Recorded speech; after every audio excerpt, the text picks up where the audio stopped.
Jeff, a lot of people really connected with our podcast last week when you, I guess, it coined me Old Pity Ass.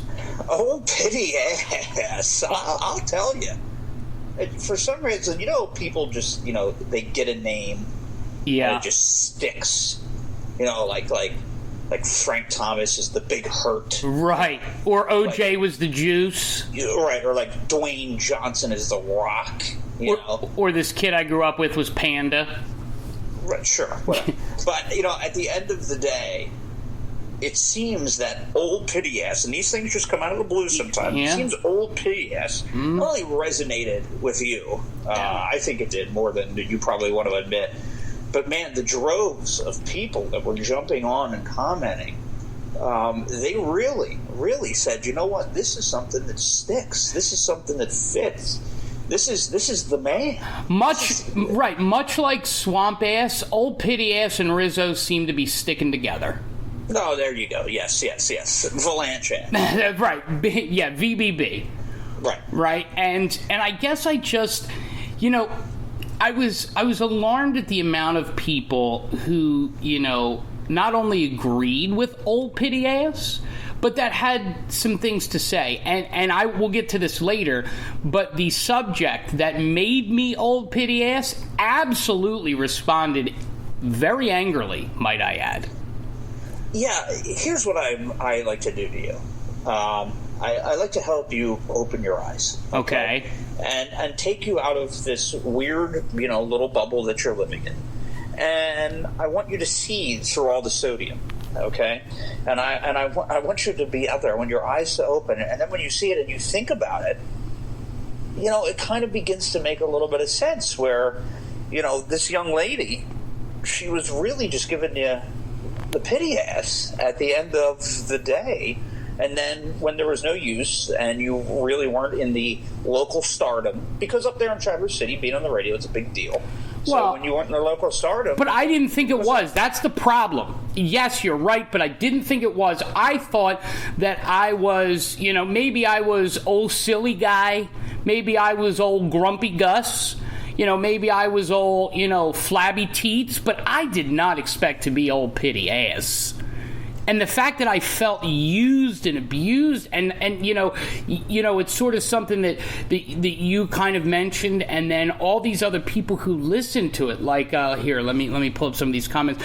There's Jennifer, Stephanie, Allie. They were like, it really does seem that Old Pity Ass is befitting you. Yeah, what a general consensus. I mean, when you put it out there, it is what it is. I mean, it's a jury of your peers, and...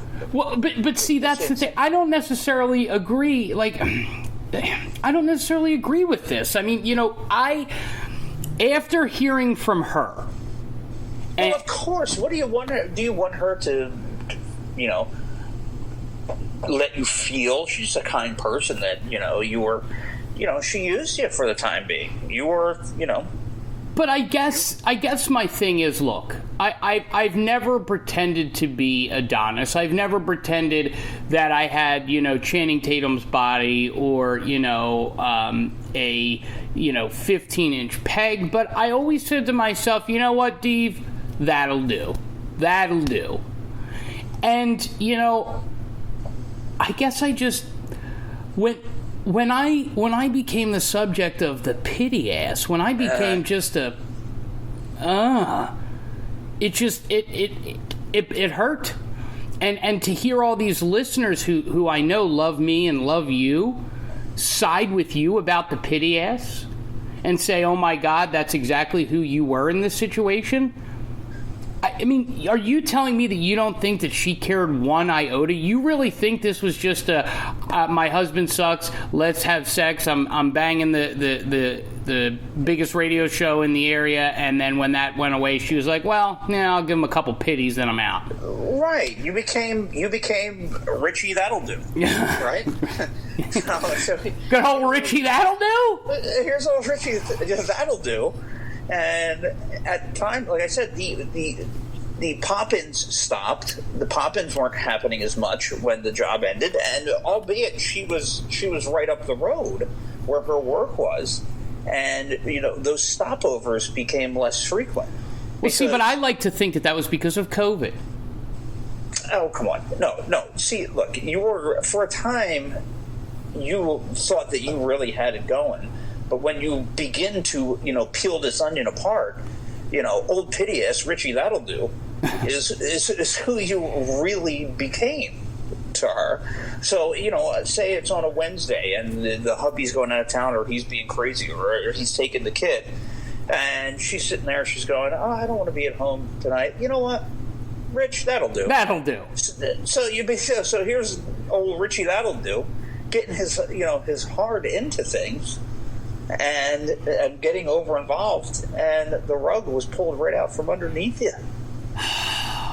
Well, and then and of course she's going to be on hitting you on the Snapchat and saying, hey, that wasn't the case, and really getting her panties in a crawl there. Well, but I'm glad that you brought that up, because I would like to, in fairness, give her side. So okay. She snapped me and she said, "Are you fucking kidding me?" Okay, that was the first. Now was this she joshing around here? Oh, no. She was like, "Are you fucking kidding me?" Because, when we do the podcast, I put it up on Facebook, I put it on our story, I put it on my page, I put it on Snapchat. So I guess she saw the link, clicked it, listened to it or whatever, and I got a what the fuck. So then I was like, oh no, we're just having fun, just telling a funny story. It's just an observation that Jeff made.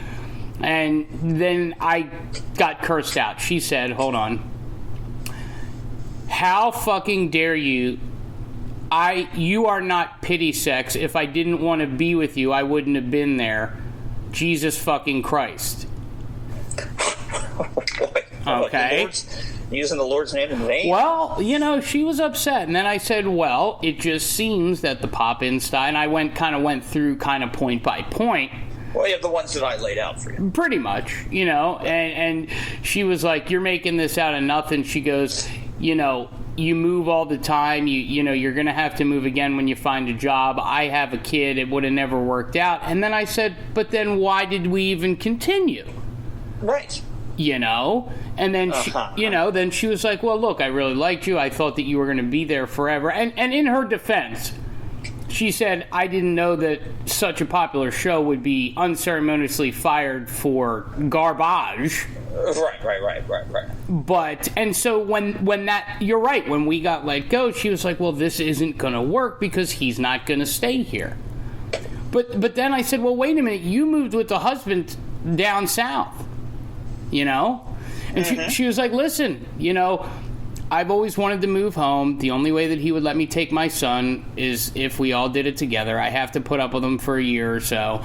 And, I don't know. After that, I just got the vibe that she says that she got back with him because she wanted to move and bring her son. But I have a feeling that she's just going to stay with the guy. Now, whether or not she loved... But like I said, I think she's banging her boss now. I don't know. Will she be faithful to him? No. But will she divorce him? I don't think so. Look. Listen, that'll do. Okay. I've been trying to tell you this, and I didn't want to tell you there, okay, because you were in a low place. Yes. Right? And the excitement of, your week was either going to get your diabetic glucose drinks. Love those. Or seeing her when she would pop in. And she'd come in, lay for watch a little flick, but then she'd be on her way, right? Well, she'd get a couple minutes with Richie, that'll do. She'll pet the teddy, and then she'll leave. Right. So, and that's it. So it's not like she was staying elongated amounts of time, things of that nature. It wasn't anything like that. You get there, you come out of the shower, you go into the room, she's there waiting, and in her head she's going, nah, it's like, my husband sucks. I don't get what I wanted, so, this'll do. But see, I guess that's the trepidation I have. I'm a very good, sensual lover. I take care of you if you take care of me. So if you take care of me, I'm going to take... But she already had you placed. You were placed into a box, okay? So you were put into the box for the time being. The what box? The That'll Do box? Yes, Richie, that'll do. Yes. So you're telling me from day one, the Richie That'll Do box, so she played. So I was never ever outside of the That'll Do box. Look, that'll doodle do. Yeah, that's that'll do. Here's the unemployment choo-choo. All right, Jeff. Now old pity ass. It's important, and I think we'll dissect old pity ass. But I think the way to end this podcast, I just got a call whilst we were discussing old pity ass from good old Uncle Sam. Oh, good old Uncle Sam. Yeah. Now, good old Uncle Sammy left me a VM. Okay. And let's hear it, and then we'll call him back, because Uncle Sam always seems to have computer troubles. Okay, so he's all right. So he's okay, so let's see. He called me back. I thought from Delaware I work, but he said he's on unemployment. He may have to refile a claim or something like that and change his PIN, because he didn't get a check this week. I'll be back. I don't know what's going on. Okay. So Uncle Sam is right now having an issue. Right. And the issue is he heard from a friend that unemployment may cut him out and he might have to file a new claim. Well, I don't think that that's the case. I think the claim you have to file has to do with when you're claiming the extension, right? So some states are making you file for the extension, so you'd have to look at his account to see. Well, and that's the thing. I'm almost positive that this is the problem with him. He hears things from different people and he gets all freaked out. Right. So because it might not be his particular case. It could be somebody else's. Somebody else has a different type of the unemployment that's having an issue. He might not be having said issue. Correct. And so, as a matter of fact, what I'm going to do is we're going to give him a call. But before I do that, I'm going to log into his unemployment just to see what is crack-a-lackin' here. Right. And then, maybe he'll have an opinion on old pity. Old pity ass? You think so? Yeah. I think. Yeah.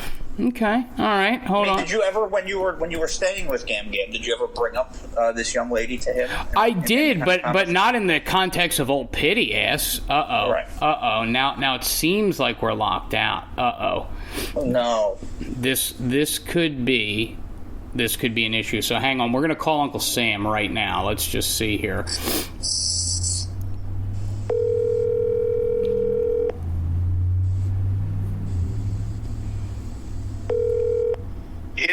Hey, what's going on, man? So what happened? Your claim? What's going on? Well, the guy just called me. The guy from work I used to work with, but he filed like 2 weeks before me. Probably like that. He just said he didn't get any money this week. He said he got a letter in the mail saying something about he has to refile and change his PIN and shit like that. I don't know. Well, okay. So let me ask you something. Have you logged into your unemployment?